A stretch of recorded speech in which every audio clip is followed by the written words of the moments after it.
We are in 1 Samuel chapter 25 tonight, and we already started a little bit on this Sunday morning, but we're going to pick up in 1 Samuel 25 and hopefully get through this and maybe even a little bit into the next chapter. We'll see. 1 Samuel 25 is about this encounter between David and Nabal. Nabal's name, as we talked about last time, means fool because, well, as we're going to see in the story, he turns out to be a rather foolish individual. But during the process of this, even though Nabal is foolish, his wife is described as beautiful and intelligent. And David has been protecting Nabal's sheep shearers, something that would have been a big deal because Nabal had a lot of sheep and it would have taken a long time to shear the flock. And the whole time they've been shearing the flock, David's band of 600 merry men had been protecting Nabal and his sheep shearers. And David sends to Nabal and he says, we've been protecting you all this time and, well, we'd like a little provisions. We'd like something to eat. Do you have anything on hand available? Well, Nabal's reaction to that is less than favorable. He basically says, who is David that I should share my food with him? It's my bread, my water, my meat. I slaughtered it for my shearers and I'm not going to give it to you. Well, David hears about this and he decides it's time to kill Nabal. And David says to his men in verse 13, each of you gird on his sword. So each man girded on his sword. And David also girded on his sword. And about 400 men went up behind David, while 200 stayed with the baggage. What is missing from this? What does David not do here? He doesn't ask God what to do, which is unusual for David. David has been inquiring of God a lot before. In chapter 23, for instance, David inquired of God, should I go up to Keilah and save it? And the Lord said yes. And then when he was in Keilah and Saul decides to come after him, he asks, should I leave Keilah? And the Lord says, yes, you should. And, David's been inquiring of God every step of the way. But at this point, I think David shows a little weakness. The Septuagint actually makes David's words even harsher. He makes a comment, may God do so to David, and more also, if by morning I leave as much as one of any male who belongs to him in his preparing for war. And at this point, Abigail intervenes in the story. Can I get somebody to read verses 14 through 22? Well, no, verses 14 through 31.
Okay.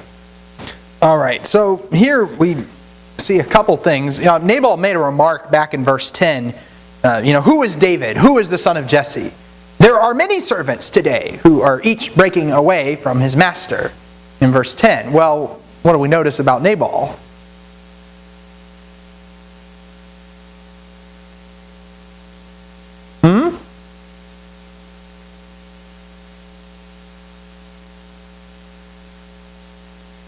Are Nabal's servants loyal to him?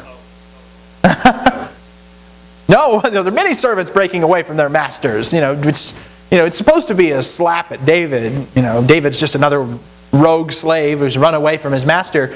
But after Nabal says this, all of his servants break away from him and say, "You've got to do something about this because we're all going to die." These servants... Yeah, every male, we'll talk about the expression that he uses for that in a minute, but the men were very, in verses 15 and 16, they testify to something, and we learn that David and his men had been telling the truth. They had been protecting these sheep shearers. And these men say, well, they were a wall to us, verse 16, a wall to us by night and by day, all the time we were with them tending the sheep. They protected us, they guarded us, they helped us. And they go to Abigail and they say, Nabal's at it again. We need to do something about this or we're all going to die. Nabal's servants do not have a very high opinion of him. In verse 17, they say that he is such a worthless man that no one can speak to him. Literally, he is such a son of Belial. You may remember that's the same expression that was used of Eli's sons back in chapter 2. He's such a son of Belial, he's such a son of worthlessness that nobody can reason with him or talk to him in any way. Who does that sound like besides Nabal? Sounds a lot like Saul. Remember, we're looking at Nabal's kind of a stand-in for Saul in this story. There is another comparison I think that could be invited here too, though. Remember when Saul first became king in chapter 11? And there were some people, in chapter 10, and there were some people who responded to Saul and say, this one can't save us. The text calls them sons of Belial. They were worthless men. And when it came time, when Saul proved himself and won the victory, what was the response to these worthless men that had opposed Saul? Well, why would we do that? They're detractors of the king.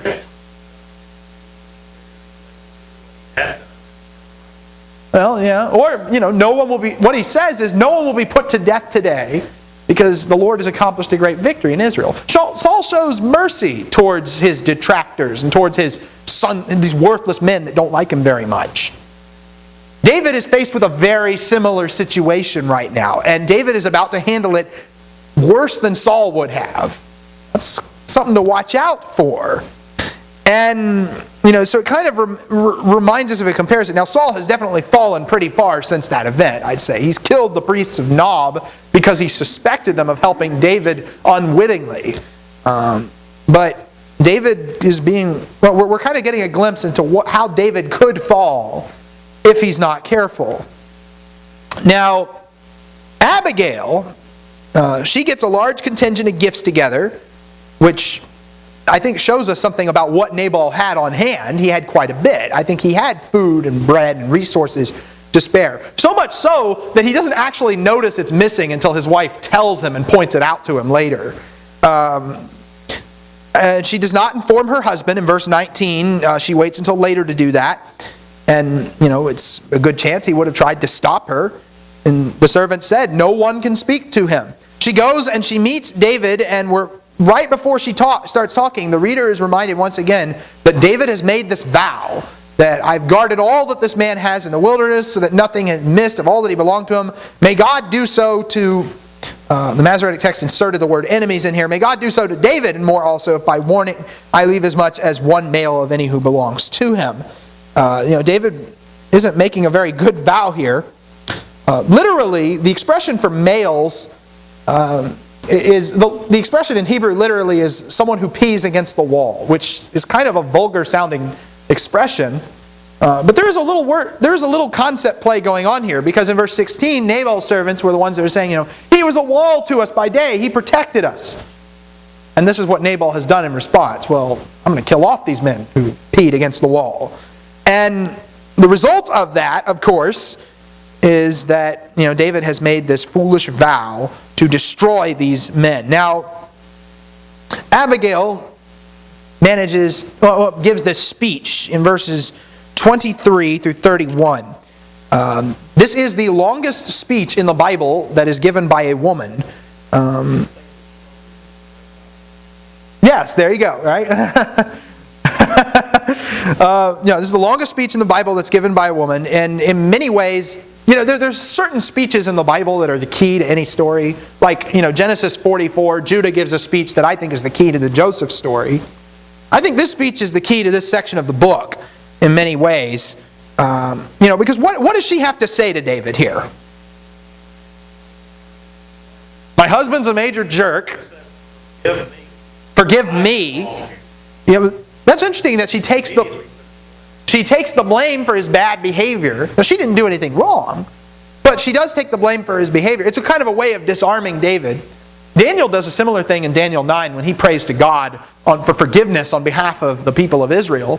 He prays the Lord, forgive us, we have sinned, we've broken the covenant, we've done all these terrible things, we've worshipped idols. Well, Daniel hadn't done any of those things.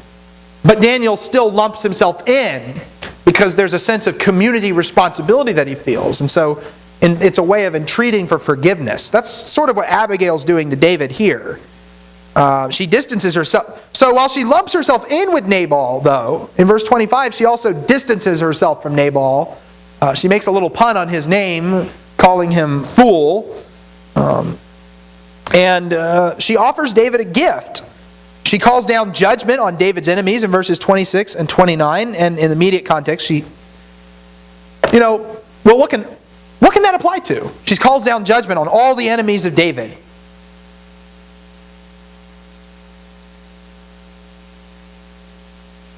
When he becomes king, verse 26, may all those who...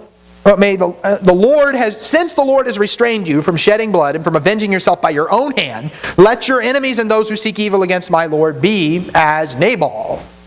Now Nabal's not actually dead yet, but he's going to be. But not just Nabal. Let him be worthless. Okay. Yeah. Ultimately, this is a call for God to be the avenger once again. The Lord, David is not supposed to avenge himself by his own hand and shed blood without cause. He's supposed to let the Lord be the avenger in this matter. Now, David's already talked a little bit about what that means back in chapter 24.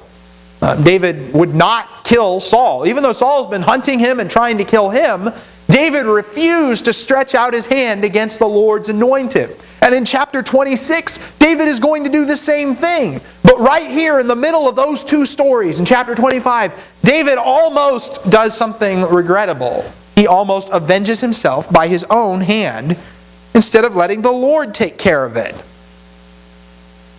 And so she calls, what she's doing here is she's saying, let the Lord judge against any of your enemies, make them like Nabal. Now, ultimately, I think that can apply to Saul as well, even though Saul's not really mentioned in this chapter.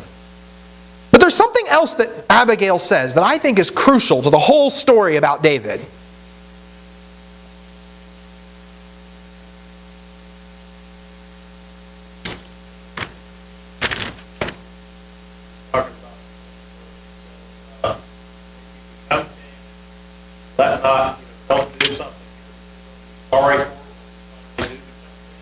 Yeah, there's some... You're going to regret this the rest of your life. Right. There is an assumption here that he's going to become king, which is interesting.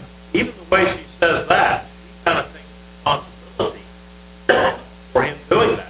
In the wording that she kind of puts that on her head. Mm-hmm. That he may do this because she didn't see him coming in time. Okay, yeah. That's an interesting point to make there, too. She's definitely, taking some responsibility for this. There is sort of an interchange going back and forth. When the Lord does good for my Lord, when Yahweh does good for my Lord, according to all the good which He has spoken to you, and appoints you ruler over Israel. This will not cause grief or a troubled heart to my Lord, both by having shed blood without cause, and by my Lord having avenged himself. When Yahweh deals well with my Lord, then remember your maidservant. I'm trying to reflect in my reading that there's two different words for Lord there. But there's something else too. After all of that, yes. In verse 28 in particular, says something that has not really been said yet up to this point.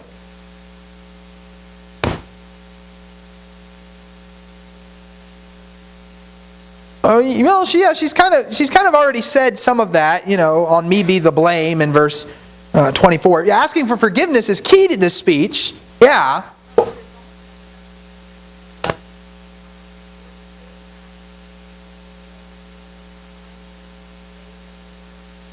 Yeah.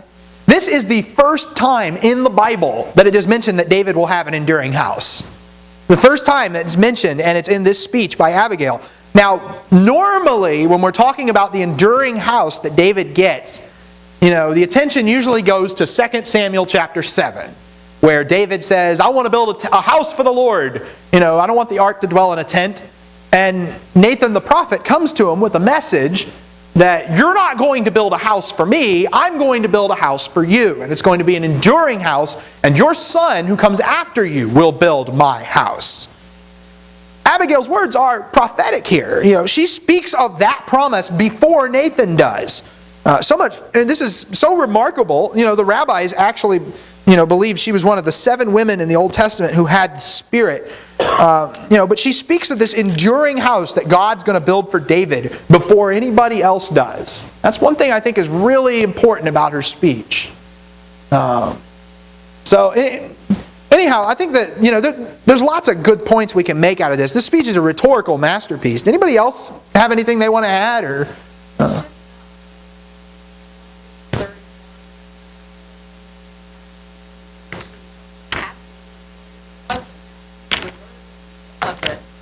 okay.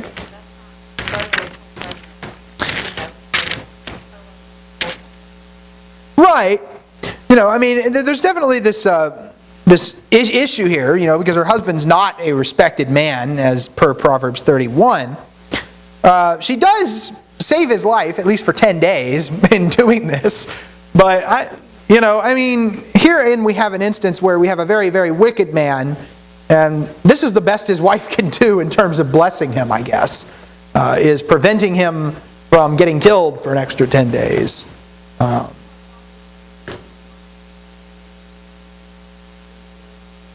Yeah.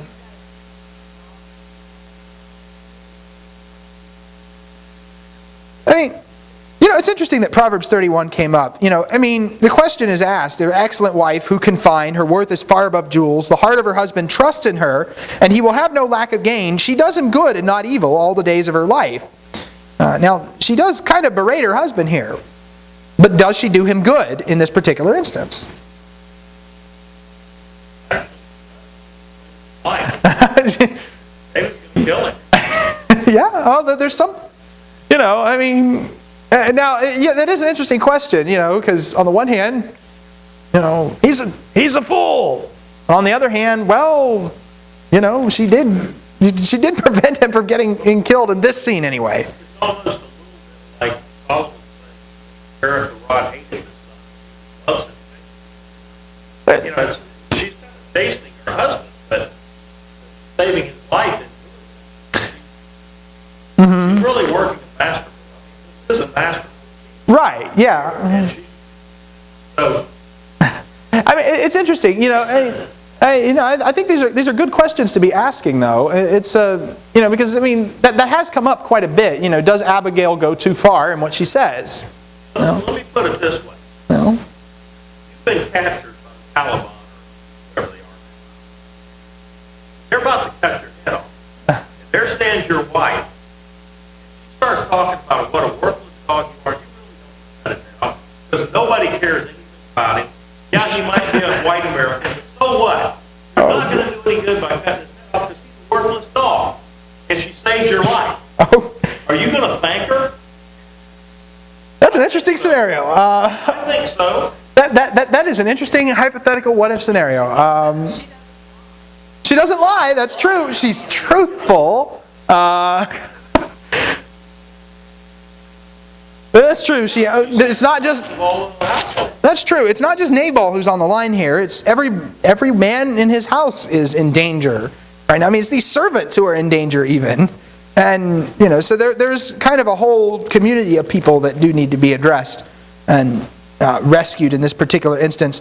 Well, now, David's response to this is... Well, how does David respond to this? Well, I guess we probably need to read his response in verses 32 through 35.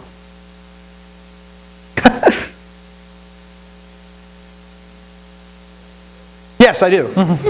I could read it, but yeah. David said to Abigail, "Blessed is the Lord God of Israel, who sent you this day to meet me. Blessed is your advice, and blessed are you, because you have kept me this day from coming to bloodshed and avenging myself.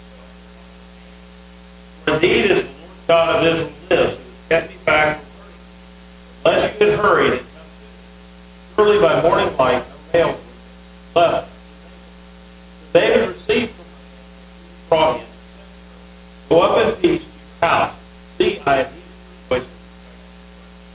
All right, so there's one thing I think is very interesting about the way that David responds, and that is the fact that, he says, "Blessed be the Lord God of Israel who sent you this day to meet me. Blessed be you. You've kept me this day from bloodshed." And then in verse 34, "The Lord God of Israel lives, who's restrained me from harming you. Unless you had come to meet me, surely there would not have been left in Nabal as much as one male." So back and forth he goes. God sent you. You have restrained me. The Lord has restrained me. You have restrained me. There's kind of this interchangeable ability between Abigail's actions and Yahweh's, because she was his instrument in this particular situation. God has been acting through her to restrain David. David had been planning to kill every member of Nabal's household by morning, but Abigail's wise words had stopped him. And without him knowing it, Nabal has just been saved by his wife. Now, is he really saved? Let's keep reading. Some verses 36 through 38.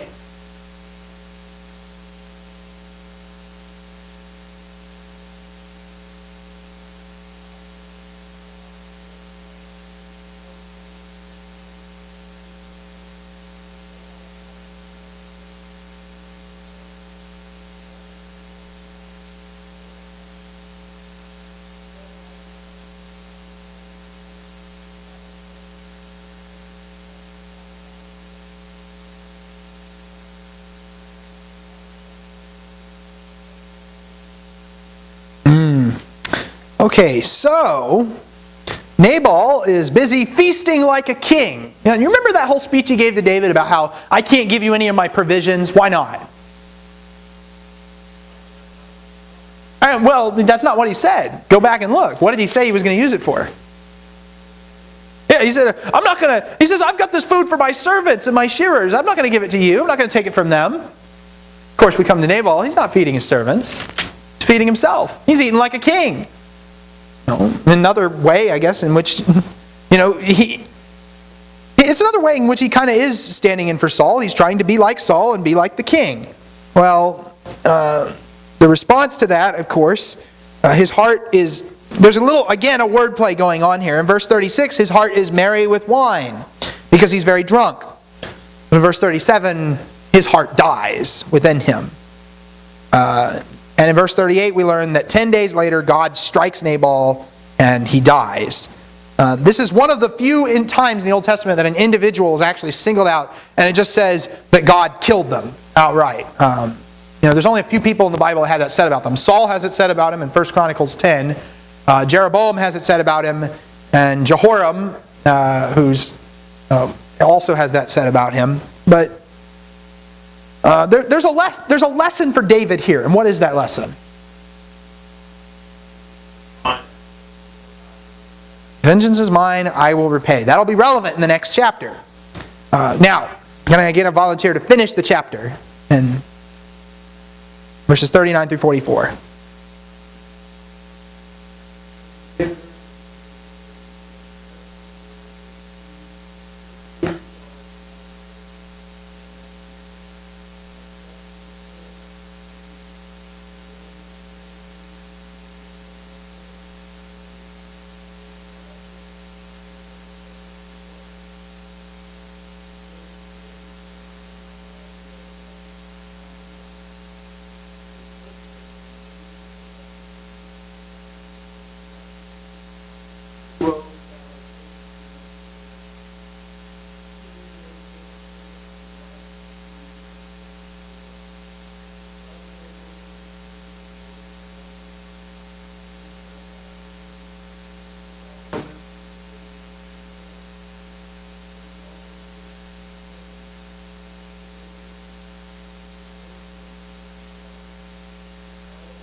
All right. David's reaction to Nabal's death first. How does he react?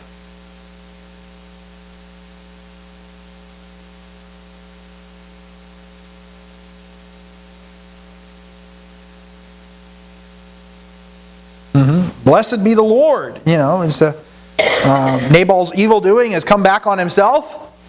That's the first thing he does. The second thing he does is he takes the dead man's widow. This isn't the last time David does this. This isn't the last time David takes a dead man's widow in the Bible.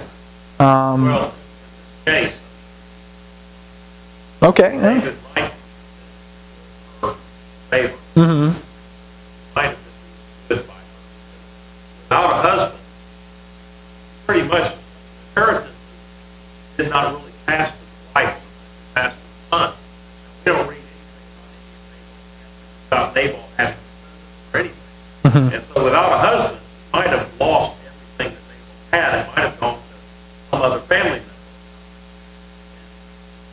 So David taking her for wife to take care of her.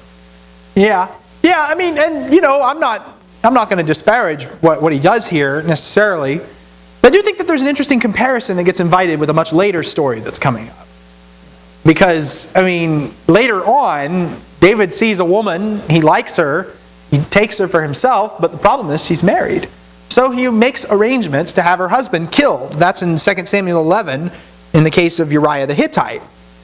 Now, Nabal and Uriah are very different people. Nabal was a fool. Uriah was a good man who didn't want to defile himself for battle. Abigail tried to save her husband, Bathsheba.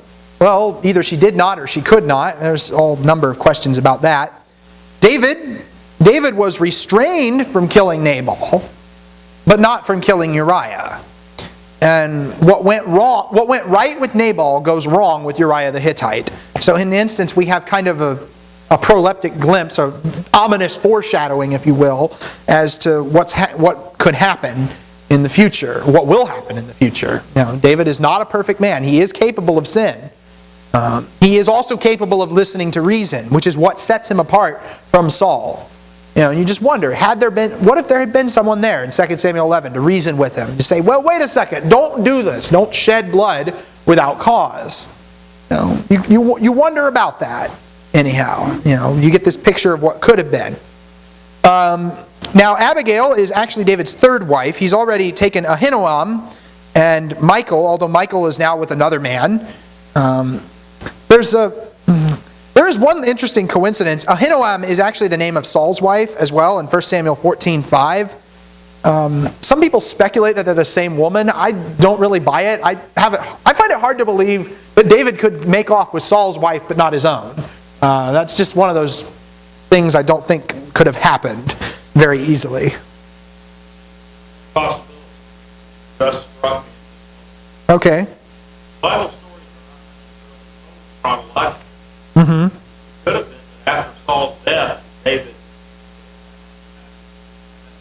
Ahinoam. Saul's wife and his wife, because often kings take his father's wives. Yeah, there's precedent for that. Out of chronological sequence. It doesn't appear to be. No, it's. I just wonder. Yeah, I don't know. Saul's probably at least 40 years older than David is, and I find it a difficult scenario to imagine. But there is speculation on that out there. Abigail, in the Bible, Abigail is only recorded as having one son named Chileab or Daniel, depending on what text you read. He's never really mentioned outside of the genealogies, and there's a good, the traditional explanation for that is that he died young, and since he's basically never considered as a legitimate possibility for the throne of Israel, as opposed to Absalom, the third son, and Adonijah, the fourth son. Anyhow, there's that as well. That brings us to the end of chapter 25. Any comments or questions? Chapter 25 is actually one of my favorite chapters in the book. I wrote a paper on it when I was in school, and I always enjoy reading it and teaching through it. Chapter 26. I'm in the wrong file. Chapter 26. All right, in Saul's pursuit of David, kind of comes to an end here. Can I get a volunteer to read the first 12 verses? Came to Saul at Gibeah, saying, David not hiding in the hill of Hakilah opposite Jeshimon? Then Saul arose and went down to the wilderness of Ziph, having 3,000 chosen men to meet David in the wilderness of Ziph. Saul encamped in the hill of Hakilah, opposite Jeshimon, by the road. David stayed in the wilderness.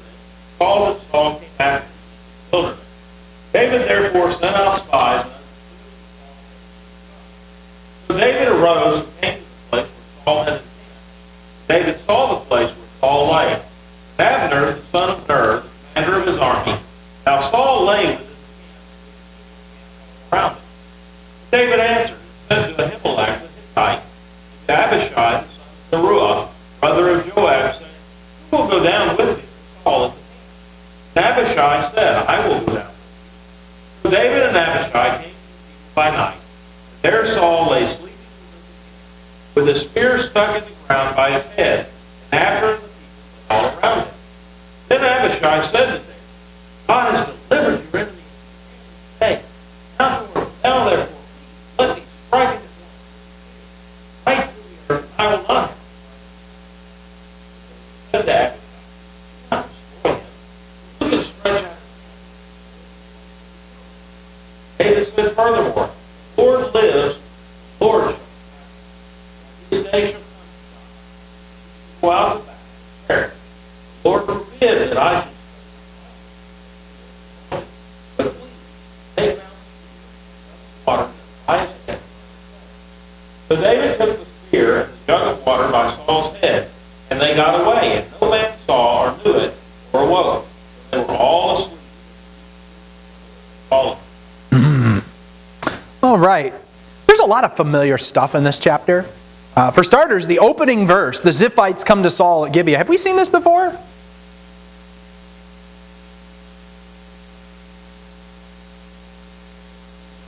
Yeah, chapter 23. Yeah. Yes, we have seen it before. It's in chapter 23, in verse 19. The Ziphites came up to Saul at Gibeah, saying, Is not David hiding with us in the stronghold of Horish on the hill of Hakilah? Again, in verse 1 of 26, it's a similar statement. Is not David hiding on the hill of Hakilah, which is before Jeshimon? It's interesting that the Ziphites are recorded to sell him out twice in this text. People keep betraying David's location over and over because there are enemies on every side, from Doeg the Edomite to the men of Keilah to the Ziphites and the Ziphites again. And last time Saul talked with the Ziphites, he kind of told them to send out scouts. This time he just says, I'm going to go get him myself. There's a problem here, of course. The last time Saul saw David, what did Saul tell him? Oh, I know you're going to be the king. There's somewhat humble. There's kind of another understanding in the text as well that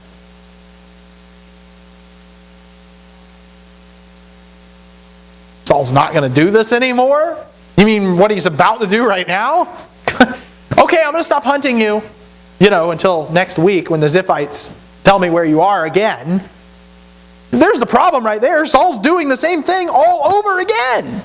And, this time, of course, we see the same things happening all over again. David sees him coming first, and he sends out spies. He goes straight to his camp. It's just like chapter 24, where Saul had just happened to wander into David's cave. But this time, David actually goes into Saul's camp directly. And they get into Saul's camp, and he takes a couple of his men with him. Abishai, Ahimelech the Hittite, and Abishai the son of Zeruiah, Joab's brother. This is the first time we see Joab mentioned. Joab is kind of important in 2 Samuel as a character. But Zeruiah was actually one of David's sisters. We learn that from 1 Chronicles 2:16. And she had 3 sons named Abishai, Joab, and Asahel, who were apparently rather notorious for killing lots of people. Although I don't know if they had gotten that reputation by this point. And while they do not kill Saul here, Abishai is later involved with Joab in the murder of Abner. Saul is sleeping. And that spear that he's thrown at David so many times is stuck right next to his head. And herein is, well, opportunity, providence. At least that's how Abishai interprets it. You know, verse 8, God has delivered your enemy into your hand. I mean... Talking right by. Ah, yeah, that's probably... God has delivered your enemy into your hand. Sorry, try to keep the spirit of the story intact. Wait a second, you didn't read it quietly either. Oh, did you? Well, anyhow, volunteers to kill Saul, and is God's hand involved here? He gave him a heavy sleep. Yeah, verse 12, okay? So God has given Saul into David's hand, and David does what? He spares him again. Just because God gives us an opportunity does not mean He wants us to take it. He did. Well, yeah, he took his weapon. Now, David killed Goliath with his own sword, but he's not about to kill Saul with his own spear. Once again, David warns against the danger of striking Yahweh's anointed. Who can stretch out his hand against Yahweh's anointed and be without guilt? A point that is as much applicable to David as it is to Saul. David knows that he's going to be king instead of Saul, but he's going to allow God to take care of it in His time.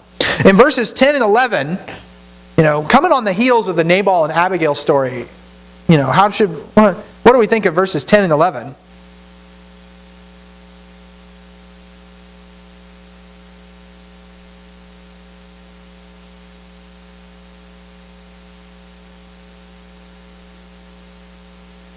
Well, yeah, it make him wonder who took his spear. But look particularly at verse 10. As the Lord lives, surely the Lord will strike him, or his day will come that he dies, or he will go into battle and perish. David starts speculating about the way Saul could possibly die. Well, why would he draw this conclusion? Well, why would he speak this way? How can he be so confident that this is what God's going to do?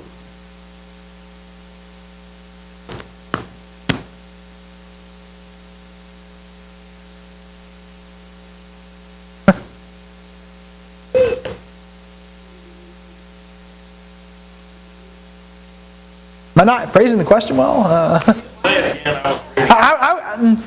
David is, in verse 10, David says, as the Lord lives, surely the Lord will strike him, or his day will come that he dies, or he will go down into battle and perish. What would make David think this way about Saul? David knows, apparently, most of the people know. David has been thinking, God will protect Saul. Yeah. David is basically saying, he's in God's hands. God will take care of him. Right. I think there's a more specific way in which this links to the story that immediately precedes it, too. David was warned, don't kill Nabal, and God strikes him dead 10 days later. David's drawn the connection. You see how he's learned from his prior experience. What God did to Nabal, He will eventually do to Saul. Either God's going to kill him outright, or he'll die of natural causes, or he'll fall in battle. David's learned something. David has reminded himself the same thing can be true from Saul. I think God makes providence provided. Teach him a lesson. Perhaps. I mean, he certainly provides Abigail in that particular situation. At least that's how David attributes it. The end result of all of this that I think we can learn, is learn from our experiences, learn from our mistakes, learn from our almost mistakes, and learn that God ultimately has matters under a lot better control than we do.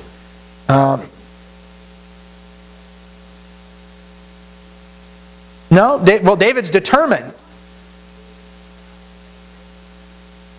David is determined. Saul can die any number of ways, but this isn't going to be the way it happens.